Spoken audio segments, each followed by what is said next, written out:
एलिया की प्रार्थना से परमेश्वर ने आग उतार दी थी उस जगह पर, और बाल के नबियों को एलिया ने मार डाला। हम आ जाए, ठीक है। फिर उसके बाद हम एलिया की गुफा देखने के लिए जाएंगे, ओके। एलिया जिसमें रहा करता था, और एलिया की गुफा तक जब हम पहुंचेंगे रात हो चुकी होगी। रात मतलब यहाँ के हिसाब से रात हो गई होगी, हमारे हिसाब से तो शाम ही हो रही होगी। और उसके बाद हम गुफा से बाहर आएंगे प्रार्थना वगैरह करके, फिर हम वहाँ पे बैठ करके अपनी अपनी कॉफी का मजा उठाएंगे, ठीक है। तो आप लोग जिनको कॉफी यहाँ की कड़वी लग रही है जहर जैसी, वो कैपेचिनो कॉफी जो है वो बनवा सकते हैं। कैपेचिनो में आपको इंडियन टेस्ट मिलेगा, आप उसमें अपनी शुगर वगैरह ऐड करके और उसको आप, और वहाँ पर बैठ करके ठंडी ठंडी हवाओं के साथ आप कॉफी का लुत्फ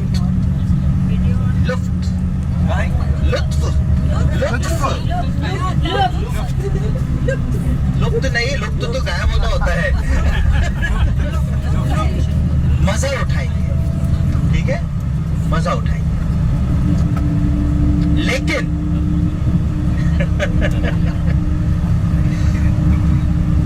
लेकिन हमको, जब हम उस जगह पे जा रहे हैं जहाँ पे स्वर्ग से आग उतरी थी, तो आप लोग ऐसा ना करें कि आप भी पीछे पड़ जाएं कि जब तक आग नहीं उतरेगी यहाँ से सरकूंगा नहीं। तो ऐसा ना करें। ग्रुप फोटो होगी, ग्रुप फोटो के बाद आपको चर्च के अंदर जाके प्रार्थना करने का समय दिया जाएगा। इस समय हम उत्तरी इजराइल में हैं। अब हम जो है इसका हम ही लोग का है ऐसा, हम यहाँ पर हैं इस समय, देखिए। हेलो, हम इस समय यहाँ पर हैं और हम यहाँ से बस में जा रहे हैं, यहाँ पर बिल्कुल ठेठ समुद्र के किनारे, ठीक है, हाइफा जा रहे हैं। इस पूरे क्षेत्र का सबसे हाईटेक सिटी माना जाता है हाइफा, ठीक है। हेलो, ठीक है। अब हाइफा के बारे में कुछ बातें आपको बताऊं तो हाइफा, ये आपको एक यहाँ पे निच जैसी दिख रही होगी, ऐसे हुक जैसा बना हुआ है, यूं करके, यूं नक्शे में यूं आके यूं दिख रहा होगा यहाँ। अगर आपकी दूरबीन सही है तो आपको दिख जाए। आशेर का गोत्र जो था वो इस क्षेत्र में रहा करता था, और आशेर का गोत्र का जमीन हाइफा पर आकर के खत्म होती थी। कहाँ पर खत्म होती थी? हाइफा पर आकर के खत्म होती थी। वो इस क्षेत्र में रहा करता था, समुद्री किनारे। तो मूसा ने आशेर के गोत्र को आशीर्वाद दिया था कि आशेर पुत्रों के विषय में तो आशीष पाएगा ही पाएगा, मरने से पहले कहा था, लेकिन आशेर अपने पैर तेल के अंदर डुबोएगा। वो लोहे और पीतल के जूते पहन करके अपने पैर तेल के अंदर डुबोएगा।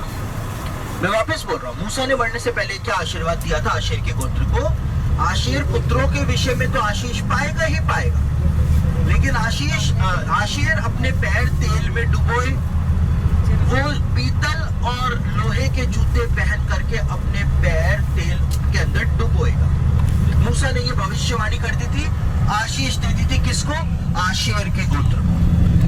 अब इस क्षेत्र में जहां पर हाइफा पर आकर के आशेर के गोत्र की जमीन खत्म हो जाती थी, यानी आशेर के गोत्र के पैर जो थे वो याकूब और एसाव थे। परमेश्वर ने याकूब को चुना था, और याकूब के 12 बेटे हुए थे, सबको पता है, इजराइल के 12 गोत्र। तो याकूब ने मरने से पहले जेनेसिस 49 में अंत के दिनों में क्या होगा उसकी भविष्यवाणी की थी। वहां पे लिखा है, स्पेसिफिकली लिखा है, मेरे पास इकट्ठे हो जाओ, याकूब ने कहा था, मैं तुम्हें बताऊंगा कि अंत के दिनों में तुम्हारे साथ क्या क्या घटित होगा। ये स्पेसिफिकली लिखा है वहां पर। और उत्पत्ति 49 के अंदर याकूब ने दान के गोत्र के विषय में भविष्यवाणी करी थी। दान के गोत्र के लिए क्या भविष्यवाणी करी थी? कि दान अपने जाति भाइयों का न्याय करेगा। तो आपको हैरानी होगी कि जहां पर दान के गोत्र की जमीन थी इजराइल में, वो यरूशलेम के बिल्कुल चिपकी हुई थी, लेकिन आज यरूशलेम बढ़ गया, यरूशलेम की टेरिटरी बढ़ गई, क्योंकि एक कैपिटल सिटी बन गया, वो ज्यादा पॉपुलेशन हो गई। तो जहां पर दान के गोत्र की जमीन थी वहां तक यरूशलेम फैल गया। तो याकूब ने भविष्यवाणी करी थी कि दान अपने जाति भाइयों का न्याय करेगा, और एग्जैक्टली उसी जगह पर जहां पे दान का गोत्र रहता था आज इजराइल के अंदर, वो यरूशलेम की टेरिटरी में आ गया, लेकिन दान की गोत्र की जमीन हुआ करती थी, वो जमीन वहीं पर ही इजराइल का सुप्रीम कोर्ट बना हुआ है, वहीं पर। ठीक है, फिर आगे दान के गोत्र के बारे में याकूब ने कहा था कि दान जो है वो मार्ग में का एक सांप और रास्ते में का एक नाग होगा। मार्ग में का एक सांप और रास्ते में का एक नाग होगा। तो आपको हैरानी होगी ये बात जान करके, उसने अंत के दिनों में क्या होगा ये बताया था। अब दान का गोत्र की जमीन जो शुरू होती थी यरूशलेम के पास से, वो जमीन का क्षेत्र जो था वो वहां से शुरू होकर के हाइफा के इलाके तक, आसपास के इलाके तक जाया करता था। ठीक है, इस फ्लाईओवर पर हम चल रहे हैं, एक फ्लाईओवर हमारे ऊपर से जा रहा है, नीचे से सड़क जा रही है, ऐसे अनेकों फ्लाईओवर आपको दिखाई देंगे। इसका मतलब क्या है? यशाया ने भविष्यवाणी करी थी, यशाया ने कहा था, परमेश्वर कहता है कि अंत के दिनों में क्या होगा, तेरे राजमार्ग ऊंचे किए जाएंगे। राजमार्ग जो है, हाईवे जो है वो ऊंचे किए जाएंगे। तो ऊंचे कैसे किए जाएंगे?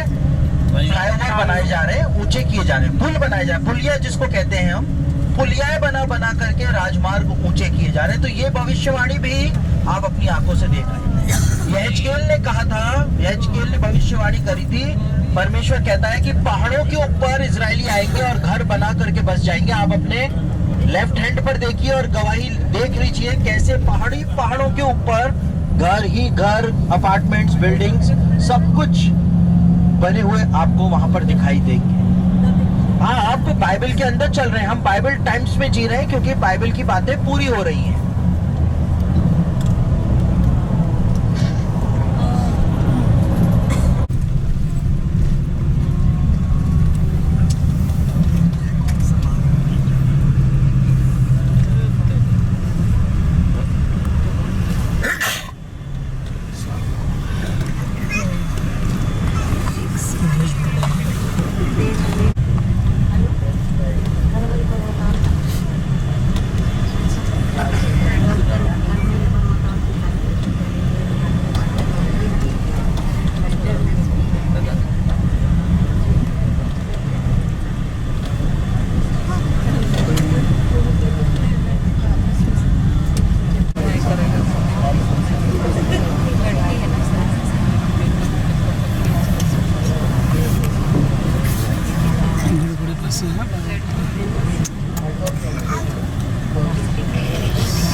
इस समय हम हाइफा सिटी से होकर के गुजर रहे हैं।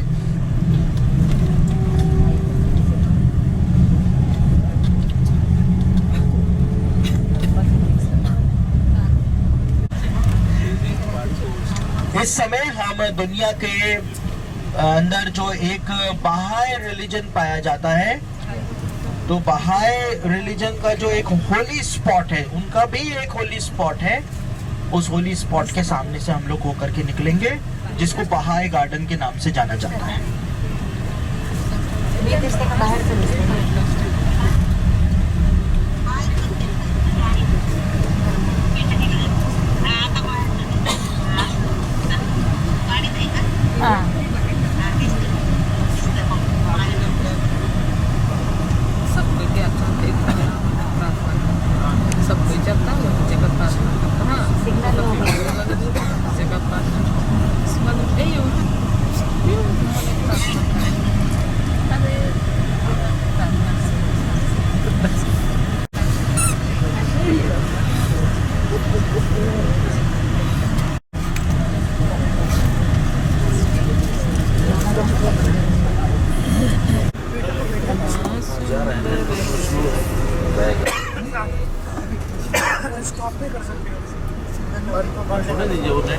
होटल में आप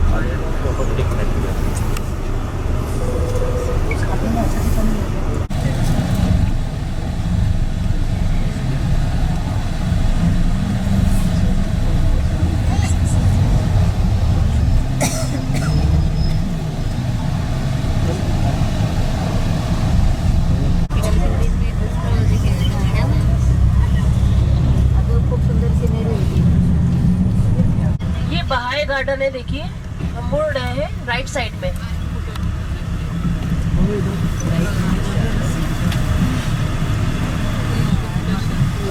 देखा आपने?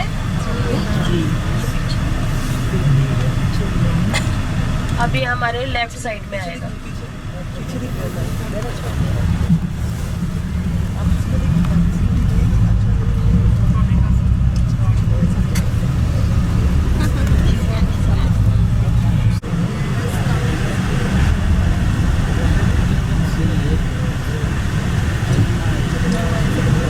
जो कि एलिया भविष्यवक्ता से संबंध रखते हैं।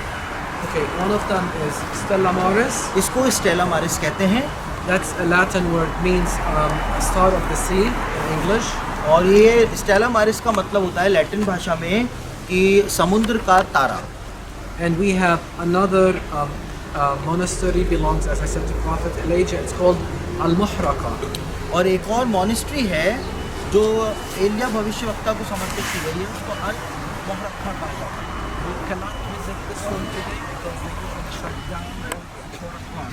हम वहाँ पर आज नहीं जा पाए क्योंकि वो 4 बजे बंद हो जाती है, So we decided to come here. तो हम इसलिए यहाँ पर आए। According to tradition, two events happened here and one started this way. हम यहाँ पर क्या हुआ था पहले उसको जान लेते हैं। Basically, that whole church is built on top of a cave where Prophet Elijah spent some time in that cave. यहाँ पर ये चर्च जो है वो उस गुफा के ऊपर बना हुआ है जिसमें एलिया भविष्यवक्ता कुछ समय तक रहा था। It is believed that he did spend that time. He was also teaching his disciples. Also, he was getting ready to challenge the prophets of Baal, the 450 prophets of Baal. But that event took place, as I said, in the other church where we cannot visit because it's shut down. Okay? देखिए एलिया जो था जब यहाँ पे रहता था तो अपने शिष्यों को वो सिखाता भी था, जैसे भविष्यवक्ताओं के चेलों के बारे में राजाओं की पुस्तक में बताया हुआ है। और यहीं पर ही रहते रहते उसने बाल के 450 नबियों को चैलेंज किया था कि आओ देखते हैं किसका परमेश्वर आग गिरा करके उत्तर देता है। The challenge was basically he challenged those 450 prophets of Baal if their God can continue consume that sacrifice he had ready in that mountain.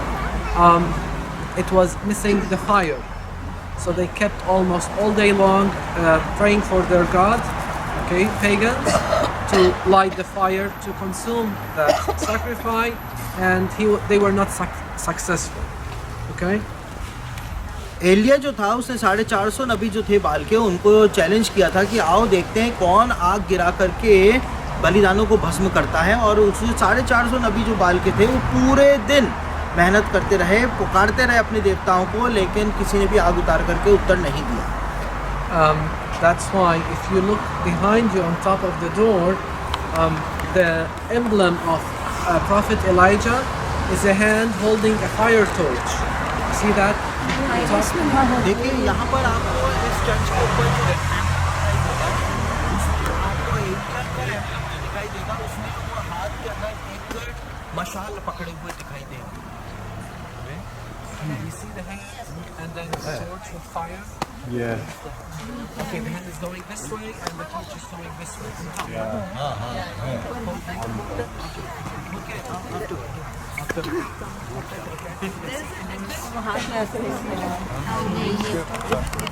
This way. And then the torch is going this way. Left to right. Okay okay okay okay okay See that? Okay. Now, when you go inside, there is underneath the altar. People usually go to visit that cave. It's underneath. Now, I know there is some construction, but it's a beautiful church. The dome of that church, on the sides of the church, there is so many biblical stories from the Old Testament and the New Testament. For instance, David playing the harp, the 4 evangelists, pictures of John, Mark, Matthew, and Luke, their logos. So many pictures reflecting stories from the Bible. Okay?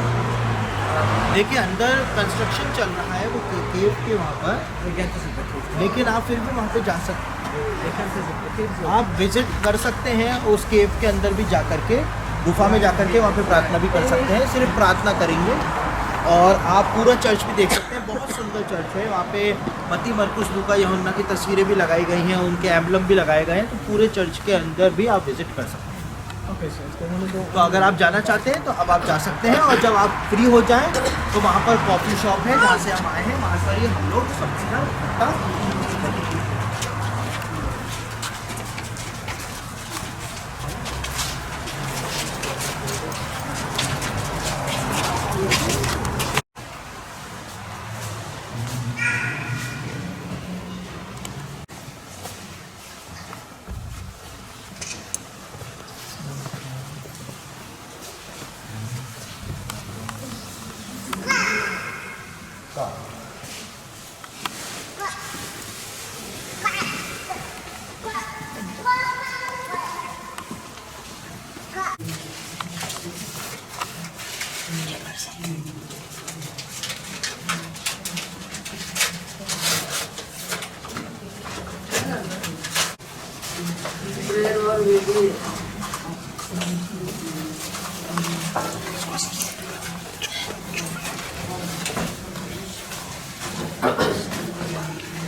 ऊपर देखो ऊपर।